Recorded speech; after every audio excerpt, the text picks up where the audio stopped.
नमस्कार। हम लघु गुणक पढ़ रहे हैं। लघु गुणक पढ़ने के लिए आपको सबसे पहले लघु गुणक का मान ज्ञात करना आना चाहिए। लघु गुणक क्या होता है, इसके लिए जैसा इसका नाम है आपकी गणना को लघु कर देता है, अर्थात आपको जो भी गणना करना है उसकी गणना को ये बहुत छोटा कर देगा। लघु गुणक का उपयोग यही है, आप बिना कैलकुलेटर के बड़े बड़े गुणा भाग कर सकते हैं। गुणा भाग घात सभी आप इससे कर सकते हैं। यानी लघु गुणक का उपयोग ही यही है कि आपको बिना कैलकुलेटर की सहायता से गणना कार्य हो जाए। लघु गुणक आपकी इसमें मदद करता है।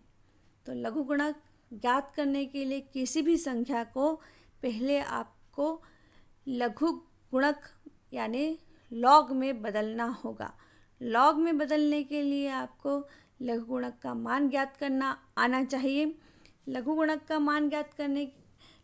का मान दो भागों में होता है।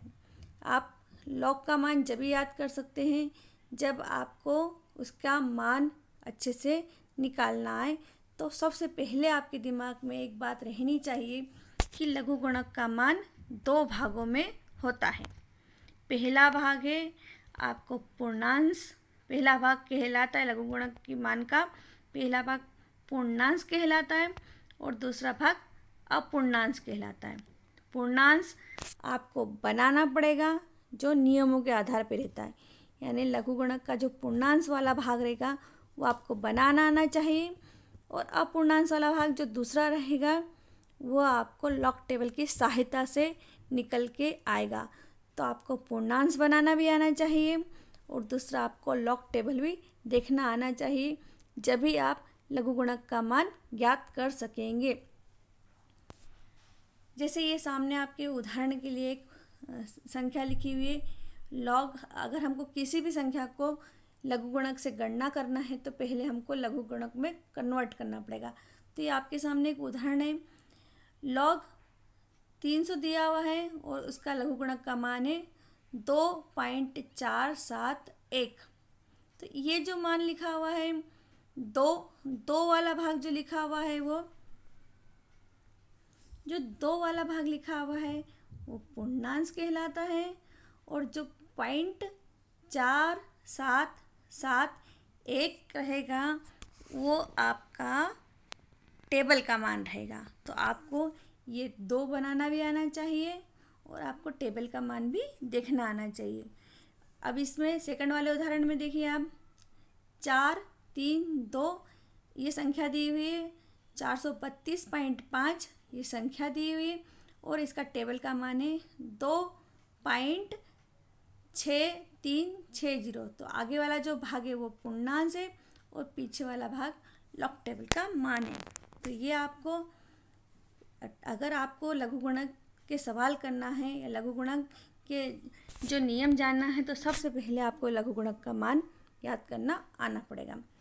लघु गुणक के मान में कभी भी कोई भी सामान्य मान रहता है उसको लॉग आगे लिख दिया जाता है और फिर उसके आधार पर उसका मान निकाल लिया जाता है। तो ये लॉग का मान है। फिर आपका जो सवाल आपको गुणा भाग स्क्वायर जो भी करना रहता है उसको फिर वापस हम एंटी लॉग में कन्वर्ट करते हैं। तो यानी आपको पहले लॉग टेबल देखना, लॉग के नियम पता होना चाहिए, फिर वापस से आपको एंटी लॉग के नियम पता होना चाहिए। अभी हम लॉग के नियम सीख रहे हैं, उसके बाद हम एंटी लॉग के नियम देखेंगे। तो फिलहाल आपको इस तरह से लॉग के नियम निकालना पड़ेंगे। ये देखिए ये लॉग के नियम ऐसे याद होंगे। अब हम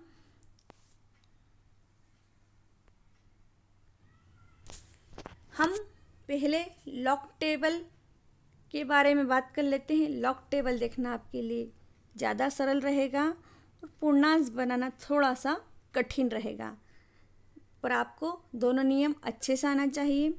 तो पहले हम लॉग टेबल कैसे देखते हैं उसके बारे में बात कर लेते हैं। लॉग टेबल के लिए कम से कम 2 संख्याओं को होना ज़रूरी है और अधिकतम 4 संख्याएं। बस 2 कम से कम और अधिकतम 4 संख्याओं के आधार पे लॉग टेबल देखा जाता है। लॉग टेबल के आपको 3 भाग देखने को मिलेंगे। आपके पास में लॉग टेबल है, आपको मैंने भेज दिए, सेंड कर दी। आप लॉग टेबल अच्छे से ध्यान देखें। लॉगरिथम लिखा हुआ रहेगा आपके टेबल के ऊपर। उसमें 3 भाग रहेंगे। पहला भाग उसका मुख्य भाग कहलाता है, दूसरा भाग उसका डिफरेंस भाग कहलाता है और तीसरा भाग उसका मीन डिफरेंस भाग कहलाता है। तो आपके दिमाग में लॉग टेबल देखते समय 2 नियम काम करना चाहिए। पहला कि लॉग टेबल की संख्या कम से कम 2 और अधिक से अधिक 4, बस इसके अलावा आपको ज़्यादा संख्याओं की ज़रूरत नहीं पड़ेगी। और दूसरा, लॉग टेबल के भाग को कैसे देखते हैं ये आपको ध्यान रखना है। पहले उनके नाम याद रहना। मुख्य भाग, दूसरा भाग रहेगा डिफरेंस भाग और तीसरा भाग रहेगा आपका मीन डिफरेंस भाग। ये आपके सामने लॉग टेबल है। ये आपको जो देखिए आप, ये आपको जो दी हुई है, ये 10 से आपके सामने 99 तक दी है। पूरी लॉग टेबल 99 तक दी जाएगी आपके पास। लॉग टेबल आप देखेंगे तो 10 से 99 तक दी रहती है। इसे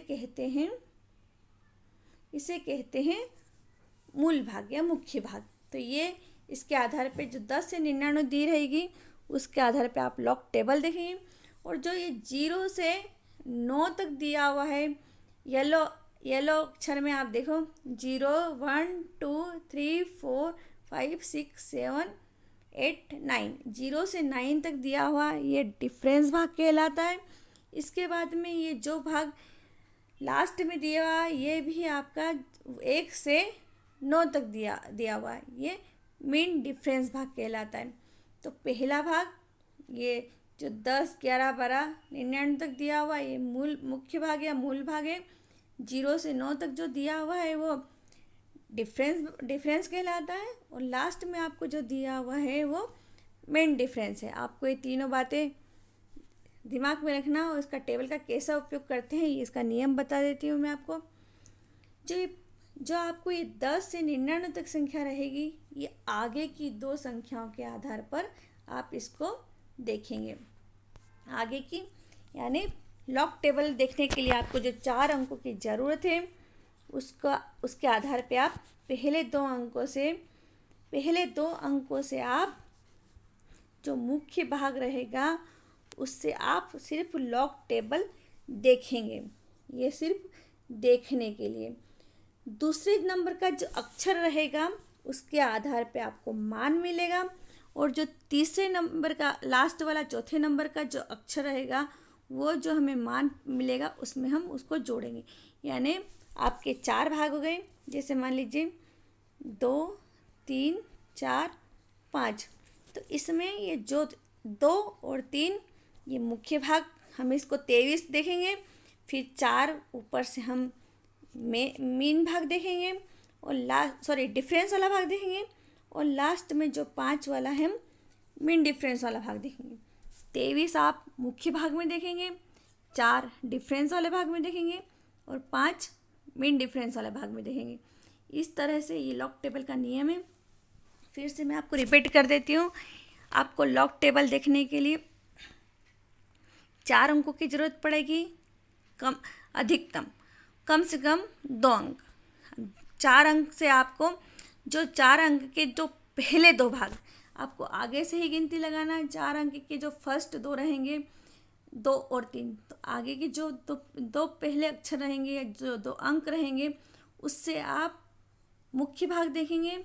पीछे के बीच तीसरे नंबर का जो अंक रहेगा वो आप डिफरेंस भाग देखेंगे और जो चौथे नंबर का अंक रहेगा उससे मीन डिफरेंस भाग देखेंगे।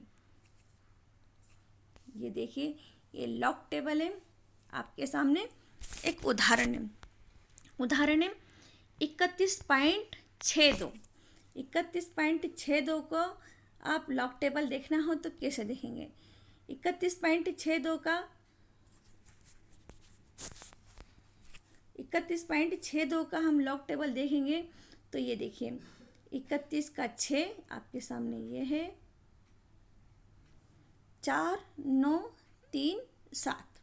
अब ये ऊपर 10 से लेकर 99 तक जैसे आपको बताया गया है, ये मुख्य भाग है। तो आप पहले दो अक्षर रहेंगे उसके, जो 31 के जो दो अक्षर रहेंगे, 31 के जो दो अक्षर रहेंगे वो मुख्य भाग कहलाता है। तो 31 के हम पहले 31 मुख्य भाग को देखेंगे, फिर उसके बाद हम 6 देखेंगे, फिर 2 का हम जो हमारा मेन डिफरेंस रहेगा उसको देखेंगे। तो जो हमने 31 के छठे नंबर से ऊपर से देखा, नीचे तक फिंगर लेके आए, फिर उसमें 4 9 9 7 आ गया हमारे पास में, 4 9 9 9 7 आ गया हमारे पास में। इसमें हम जो मेन डिफरेंस 3 मिला था ऊपर से हम लेके आए, ये 3 हमने इसमें जोड़ लिया। इस प्रकार हमारा मान आ गया 5000। फिर से 31 आपके पास में है, आपके पास जो टेबल रहेगी उसमें जो पहले अक्षर रहेंगे वो 31 का आप 31 मुख्य भाग से देखेंगे, उसका 6 देखेंगे, फिर आप उसका 3 देखेंगे, सॉरी उसका 2 देखेंगे। आपके पास में 31 है, ये 31 है आपके पास में, फिर आपके पास में ये 6 है ये ऊपर, और फिर आपके पास में ऊपर ये 2 है। तो ये हम 31 के सामने से ये 6 वाला, उसके सामने वाला 31 के सामने वाला लिखा हुआ देखेंगे, और ये जो 2 है वो हमारा 2 यहाँ से देखेंगे। 31 का 6 ये, 4 9 9 7, और फिर 2 का ये 2 हो जाएगा हमारा 3 हो जाएगा। तो इसको जो हमारा मान आ गया 4 9 9 7, और फिर हमने उसमें 3 जोड़ लिया, ये हमारे लॉग टेबल का मान आ गया 5000। ऐसे ही मैंने आपको उदाहरण आपके सामने, अगर आपको लॉग टेबल देखना हो तो जैसा भी मैंने समझाया 2 अंकों की ज़रूरत पड़ेगी। अगर आपके सामने 1 अंक होगा तो आप क्या करेंगे? तो अगर आपके सामने 1 अंक होगा तो 1 है, और आपको उसकी लॉग टेबल देखना हो तो आप उसको 1 को 10 बनाना पड़ेगा आपको, जब आप उसका लॉग टेबल का मान देख पाएंगे। तो 1 का मान अगर आप लॉग टेबल में देखने जाओगे तो आपको 0 0 ही मिलेगा। 100 का मान आप लॉग टेबल से देखेंगे तो आपको तब भी लॉग टेबल उठा के देखिए, 100 का मान जब देखेंगे तो उसका मान भी उसके सामने 0 0 ही आएगा। अगर आप लॉग टेबल में जब 1005 का मान देखेंगे तो पहले में आपका जो मुख्य भाग रहेगा 10, फिर 0 के सामने हम देखेंगे ऊपर से तो उसके सामने 0 0 ही आएगा, और फिर हम मेन डिफरेंस में जाएंगे 5 के सामने मान आएगा 21। तो हमारे पास में जो 10 के सामने 0 0 लिखा रहेगा, आप लॉग टेबल देखिए, 10 के सामने मान आएगा, 10 के सामने 0 0 आया और मेन डिफरेंस 21 आया। तो हमारे पास में जो लॉग टेबल का मान आ गया वो 0 0 21। इसके बाद जो हमारी जो पिछली टेबल 31.65 वाली जो हमारी पिछली टेबल थी, उसी का उदाहरण मैंने आपको लिया, आपने उसको देखा ध्यान से, उसी को उदाहरण समझा रही हूँ मैं। ये अगर आपके पास 3 1 6 2 है, उसमें लॉग टेबल देखना हो तब भी आपका लॉग टेबल का मान यही आएगा जो आपने ये देखा था। इसमें 31.62 था, तब भी आपका लॉग टेबल का मान यही रहेगा। यानी आपको संख्या 10 मोलो कहीं पे भी लगा हुआ है, आपको 4 संख्या से आपको मान देखना है। तो पहले कि आप 2 संख्या लेंगे, 31 6 2 का मान देखेंगे तो आपका 5000 आएगा। फिर अगला जो आपका एग्जाम्पल है, अगर 31.62 है तो भी लॉग टेबल का मान वही आएगा। 10 मोलों के बाद 31.62 लिखा हुआ है तो भी आप मुख्य भाग आपके लिए 31 का 6 देखेंगे और फिर उसका मेन डिफरेंस 2 देखेंगे। 4 ये संख्या होगी तो भी आपके लिए लॉग टेबल वैसे ही देखना रहेगी, क्योंकि आपके लिए फर्स्ट 2 अंक की ज़रूरत पड़ेगी। 31 का 6 और फिर 2 देखेंगे। यहाँ पे भी 10 मोल लग गई, तब भी आपके लिए कोई फ़र्क नहीं आएगा टेबल देखने में। 31 का 6 देखेंगे और 2 देखेंगे। अगर आपके पास संख्या 10 मोलों के बाद है तो भी आपके 31 का 6 देखेंगे और 2 देखेंगे। अगर अब आपकी संख्या 0 यहाँ आके शुरू हो रही है तो आप 0 आपके पास कोई संख्या नहीं है, आपको जो संख्या शुरू हो रही है वहीं से उसका मान देखना पड़ेगा। जो ये हमारा उदाहरण है, इसमें हमारे पास में जो संख्याएं शुरू हो रही है वो 0 के 10 के बाद 2 0 है, उसके बाद संख्याएं शुरू हुई। तो इसमें आपको दो संख्या जहाँ से शुरू हो रही है वहीं से आपको स्टार्ट करना पड़ेगा। यहाँ भी हम 31 का 6 और 2 देखेंगे। हम 0 3 देखना संभव नहीं है, क्योंकि आपकी लॉग टेबल दो संख्याओं के मान से ही शुरू हो रही है। तो आपको कम से कम दो संख्याएं चाहिए जो 10 से स्टार्ट होता। तो आपको 31 का 6 और 2 देखेंगे। तो ये आपके सामने उदाहरण है। आपको ये टेबल इस प्रकार से देखना है। 1 होगा तो आप देखेंगे आपको 1 है आपके पास में, तो आप इसको दो संख्याएं आपको बनाना पड़ेगी। एक को आपको 10 बना के, अगर आपके पास 9 है तो आप 9 को 90 बनाइए। अगर आपके पास 8 है तो 8 में 0 लगा के 80 बनाइए। 7 अगर आपके पास है तो 7 का 70 बनाइए। फिर आप लॉग टेबल देखेंगे। अगर आपके पास में 100 है तो 100, अगर आपके पास में ये 100 है तो आप 10 का 0 देखेंगे। अगर आपके पास में 1005 है तो आप 10 का पहले डिफरेंस रहेगा वो 0 देखेंगे, और 5 का आप मिन डिफरेंस देखेंगे तो 21 आएगा। ये आपका अगला ये एक ही उदाहरण को मैंने आपको समझाया जो हम पिछली बार देख के आए थे कि ये संख्याएं 10 कहीं पे भी आए, आपका टेबल का मान वही रहेगा। तो आपको ये उदाहरणों से टेबल देखना अच्छे से आ गई होगी। अभी तक आपने टेबल देखना ठीक से सीख ली। आपको अभी लॉग टेबल का मान आधा ही मिला है। आपको आधा मान और याद करना पड़ेगा। आधा मान ज्ञात करने के लिए आपको पूर्णांश के नियम बनाना आना चाहिए। पूर्णांश के नियम बनाने के लिए आपको पूर्णांश बनाने के नियम आपको पता होना चाहिए।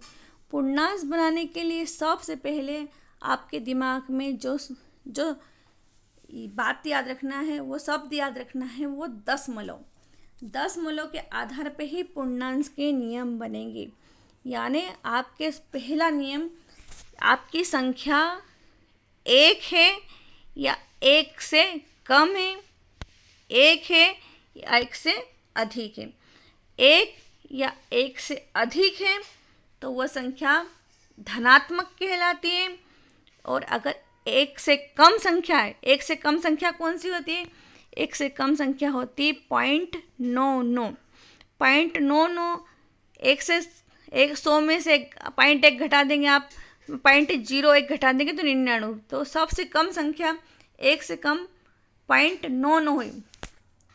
अगर 1 से कम, अगर 1 पॉइंट भी कम हुआ तो आपकी ऋणात्मक संख्या हो जाएगी। आपके सामने ये उदाहरण है, ये धनात्मक है, ये भी धनात्मक है, ये भी आपके सामने धनात्मक है।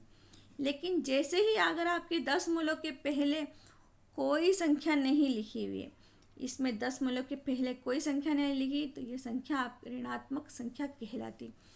तो पूर्णांश बनाने में आपको सबसे पहले जो दिमाग में रखना है वो दशमलव, और दूसरा ये याद रखना है कि जो संख्या आपको दी हुई है वो 1 या 1 से कम है, 1 या 1 से अधिक है। 1 या 1 से अधिक है तो वो धनात्मक, और 1 से कम है तो वो ऋणात्मक है। उसके आधार पे आपके नियम काम करेंगे। तो यदि ये आपने अगर देखना सीख लिया, फिर हम नियम का प्रयोग करेंगे। यदि संख्या धनात्मक है तो आपको पहला नियम है ये, आपको जैसे ही आपको पता लग गया कि ये संख्या धनात्मक है या ऋणात्मक है, आपने डिसाइड कर लिया, तो आपको पहला नियम है आप इसमें संख्या गिनेंगे। दशमलव के पहले की संख्या गिनेंगे। कैसे गिनेंगे? ये हमने ये लिखा 123.456, ये संख्या धनात्मक है। दूसरा 12,345.67, ये हमारी धनात्मक संख्या। और नीचे के ये उदाहरण आपके ऋणात्मक संख्या के। तो ऊपर आपका डिसाइड हो गया, चूँकि इसमें दशमलव की पहले संख्या है तो ये धनात्मक हो गई। तो धनात्मक संख्या का पहला नियम है कि आप धनात्मक संख्या 10 मूलों के पहले संख्या गिनेंगे। तो आप संख्या गिनेंगे 1 2 3, पहले में 3 संख्या हो रही और दूसरे में इसमें संख्या गिनेंगे आप 1 2 3 4 5, ये दूसरे में संख्या हो गई 5। ये पूर्णांक का पहला नियम है। अभी कैसे बनाना है ये हम बाद में बात करेंगे। पहला नियम हम आपको ये डिसाइड करना है कि संख्या धनात्मक है या ऋणात्मक है।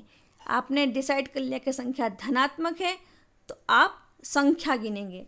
जैसे आपने ये 10 मूलों के पहले की संख्या गिन ली, 1 2, 10 मूलों के पहले 3 संख्या लिखी हुई है तो हमने 3 लिख ली। 10 मूलों के पहले संख्या गिन रही 1 2 3 4 5, तो 10 मूलों के पहले 5 संख्या है तो हमने 5 लिख ली। यदि उदाहरण के मान लीजिए ऐसा, एक और उदाहरण मैं आपको समझा देती हूँ। 3 4 5 6 4 5, अब इसमें ये 1, ये 2, ये 3, ये 4, ये धनात्मक संख्या है तो हमने संख्या गिनी यहाँ पर, इसकी 4 हो गई।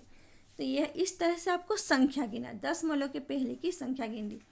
यदि अगर आपकी 10 मूलों के पहले कोई संख्या नहीं है तो वो ऋणात्मक संख्या कहलाएगी। आपको फिर ऋणात्मक संख्या के लिए नियम बदल जाएगा। धनात्मक संख्या के लिए आपको संख्या गिनना है और ऋणात्मक संख्या के लिए आपको 10 मूलों के बाद का 0 गिनना है। तो ये जो पहला उदाहरण है, देखिए अगर ये ऋणात्मक संख्या है, इसके पहला वाला उदाहरण हम देखते हैं वाला, तो इसको आप देखेंगे तो ये है 0 0 1, यानी ये संख्या ऋणात्मक है। हम इसको यहाँ गिनने लगेंगे तो हमारा जो 0, चूँकि ऋणात्मक है, इसमें हम 0 कुछ भी नहीं है तो हम इसमें कुछ भी नहीं गिनेंगे, ठीक है। अब इसके बाद में हमारे पास कुछ भी गिनती भी नहीं है, मतलब 0 हो। अब हम दूसरा उदाहरण देखेंगे, इसमें कितने 0, 1 2 3 4। दूसरे उदाहरण में आपके पास में 4 0 आई। तीसरे उदाहरण में आपके पास में जो पॉइंट ये वाला है, इसमें आपके पास में 2 0 आई, तो आप इसमें 2 0 गिन लेंगे। ये आपको दूसरा नियम है।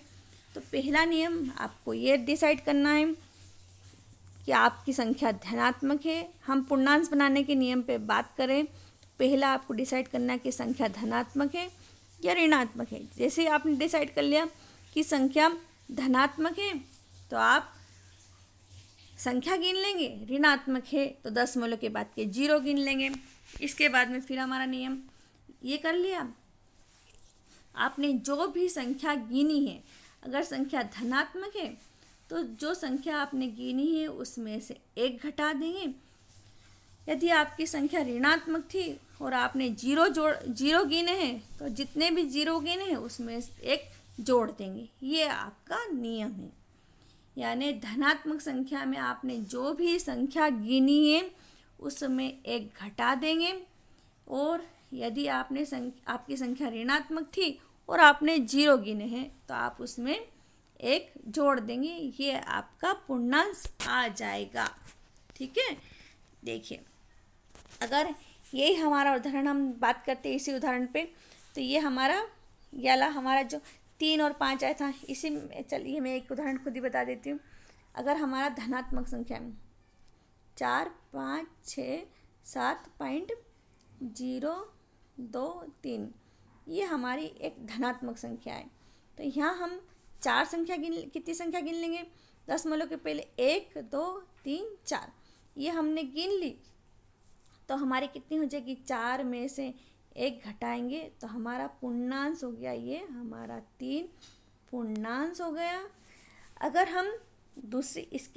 अगर हमारी यही संख्या ऋणात्मक होती तो हम कैसे गिनते इसको।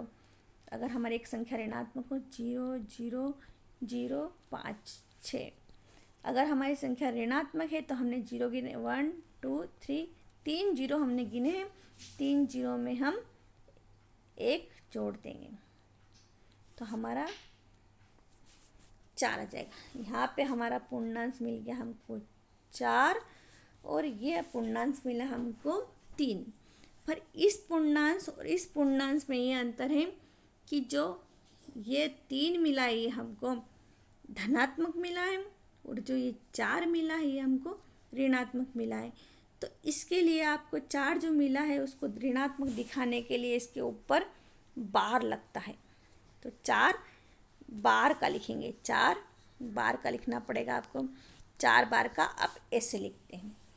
तो आपको ये नियम है पूर्णांश बनाने का। चलिए देखते हैं, एक लॉग टेबल देख लेते हैं कैसे अब हम अच्छे तरह से पूरा लॉग टेबल का मान कैसे लिखेंगे। आपके सामने ये एक मान है 1527 का 15.27 दिया हुआ है। आप इससे लॉग टेबल का मान निकालिए। ये संख्या आपके पास में 15.27। तो आपको लॉग टेबल कैसे देखना है, पहले आप जो मुख्य भाग है या मूल भाग है उसमें हम 15 ले लेंगे। जो आपके पास टेबल है उसमें 10 से 99 तक हमने 15 ले लिया। फिर हम उसका 2 देखेंगे और ऊपर से 2 देखते देखते उस 15 के सामने आ जाएंगे तो हमको 18 दिख रहा है। आप ध्यान से देखिए, आपको 18 दिख रहा है, ये 18 दिख रहा है। फिर आपके पास में ये 2 के सामने हम 18 दिख रहा, और 7 के सामने आप जाएंगे तो आपको 20 दिख रहा है, 20 दिख रहा है। तो 18 और 20 ये आपका मान हो गया। तो लॉग टेबल का मान क्या हो जाएगा आपके लिए, 1527 का मान हो जाएगा आपके लिए। लॉग टेबल का मान हो जाएगा, लॉग टेबल का मान हो गया 18 प्लस 20 इसमें जोड़ देंगे तो हमारा जोड़ हो गया 1838। अब हमको लॉग टेबल का मान लिखना हो यहाँ पर तो हमें इसमें पूर्णांश भी बनाना पड़ेगा। तो ये आपके सामने संख्या दशमलव के पहले, तो ये क्या हो गई, 2 आपने संख्या गिनना 1 15 27 गिन लेंगे हम। 1 और 5 2 संख्या है।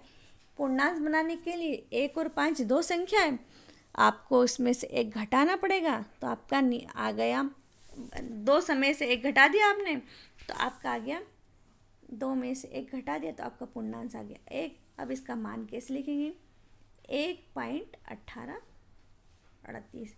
ये आपका लॉग टेबल का मान है, ये आपका लॉग टेबल का मान है। तो लॉग टेबल ऐसे देखी जाती है, उसका मान ऐसे निकाला जाता है 1.1838। ये आपका 1527 का मान है। ऐसे ही ये लॉग टेबल का मान जो भी मैंने आपको पीछे बताया 1.1838 आ गया। अब दूसरा मान अगर हमारे पास में 152.7 आ जाएगा तो हम उसका मान कैसे देखेंगे। लॉग टेबल तो आपको देखना आ गई, आप 15 के सामने 2 देखेंगे और 7 देखेंगे। 15 के सामने 2 देखा था तो 18 आ रहा था। इसमें हमने जो 2 के सामने जो मान देखा, मीन डिफरेंस देखा, वो 20 आ रहा, तो हमारा मान 38 आ गया है। अब इसमें हमने इसका मीन डिफरेंस बनाया था, इसका पूर्णांक बनाया। चूँकि ये धनात्मक था तो इसका मीन डिफरेंस हमने बनाया था 15 संख्या गिनना, 1 और 5 2 संख्या है, 2 में हम 1 घटा देंगे, धनात्मक में 1 घटा देंगे, 1 आया तो इसका पूर्णांक बनेगा 1। दूसरा इसका पूर्णांक बनाएंगे। चूँकि टेबल में तो कोई फ़र्क नहीं आएगा। टेबल तो आप 15 का 2 देखेंगे और 7 देखेंगे। टेबल का मान तो आपका वही रहेगा। पूर्णांक का मान आपका बदल जाएगा। इसमें धनात्मक संख्या है 1 5 3 संख्या, आपको संख्या गिनना है। पहला नियम संख्या गिनना, 1 2 3 संख्या गिन ली। धनात्मक का नियम है संख्या गिनना है आपको। संख्या गिनने के बाद उसमें से 1 घटाना है, तो 1 घटा दिया तो आपका 2 आ गया। ये आपका लॉग टेबल का मान हो गया। इसका लॉग टेबल का मान ये हो गया। फिर आप अगर तीसरा मान देखेंगे तो आपको मैंने जैसा अभी बताया कि जहाँ से भी संख्या शुरू होती वहीं से टेबल देखना है आपको। यहाँ हमारा मान 15 से 2 7 ही देखना है, लेकिन ये ऋणात्मक है। ऋणात्मक का नियम आपका बदल जाएगा। टेबल का मान तो आपका वही रहेगा 1838, लेकिन पूर्णांश के नियम आपके लिए इसमें बदल जाएंगे। पूर्णांश में आपको ऋणात्मक में 10 के बाद की जीरो गिनना है। आपने जीरो गिनी, 1 2 3, 3 जीरो गिनी, उसमें आपको एक जोड़ना है। एक जोड़ेंगे तो आपका 4 आ गया। ये ऋणात्मक है, इससे अलग है, तो इसके ऊपर आपको ये बार लगाना है। ये बार कहलाता है। इसके सिर पे माइनस का चिन्ह लगेगा और ये कहलाएगा 4 बार पॉइंट 1838, 4 बार का, और टेबल का मान 1838। ये आपका लॉग का मान इस प्रकार ज्ञात होगा। उम्मीद है आपको अच्छे से समझ में आ गया होगा। धन्यवाद।